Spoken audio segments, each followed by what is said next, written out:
Role of judiciary in protecting the environment.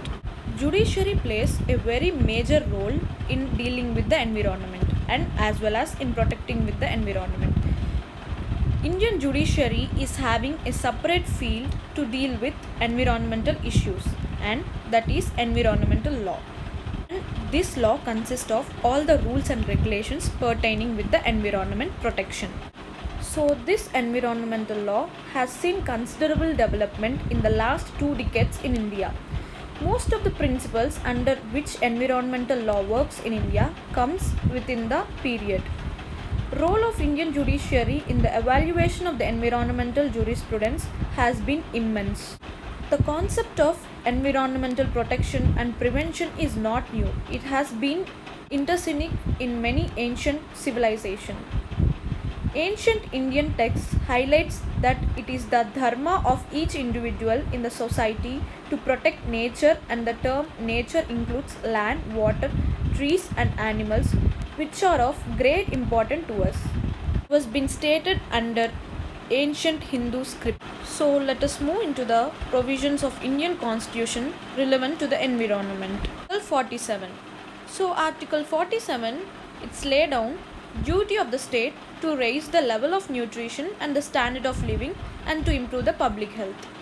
And Article 48A, it states that protection and improvement of environment and safeguarding of forest and wildlife. And Article 51A clause G states that to protect and improve the natural environment including forests, lake and wildlife, and to have compassion for living creatures, as these 3 articles plays the signatory role in protection of the environment. Article 53 basically states about legislation for giving effect to international agreements, and Article 246, it states that subject matters of law made by the Parliament, and Article 32 remedies for the enforcement of rights conferred by the part. So according to the Article 32, the people can approach to the Supreme Court if there is any violation of the rights. And Article 226 states about power of High Court to issue certain writs. So moving into the principle laid down under the environmental law, first polluter pay principle. It states that the polluting party pays for the harm or damages done to the natural environment. Precautionary principle. Environmental measures must anticipate, prevent and attack the causes of environmental degradation. Public trust doctrine.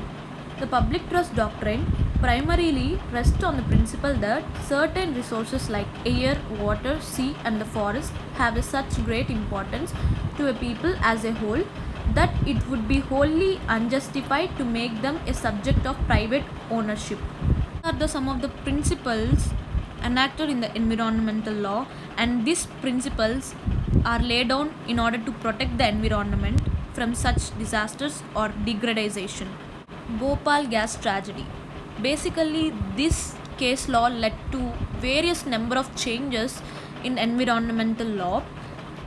More than 30 years have passed since the dreadful night of December 3rd, 1984, when a gas leak killed thousands of people and permanently disabled the survivors.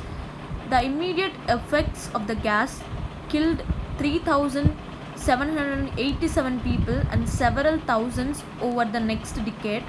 The government representing the victims secured $470 million as a compensation from the Union Carbide Corporation incident. The state enacted several legislations including Environmental Protection Act, Public Liability Insurance Act and Factories Acts, etc. Judicial activism covered the loopholes and evolved the absolute liability doctrine.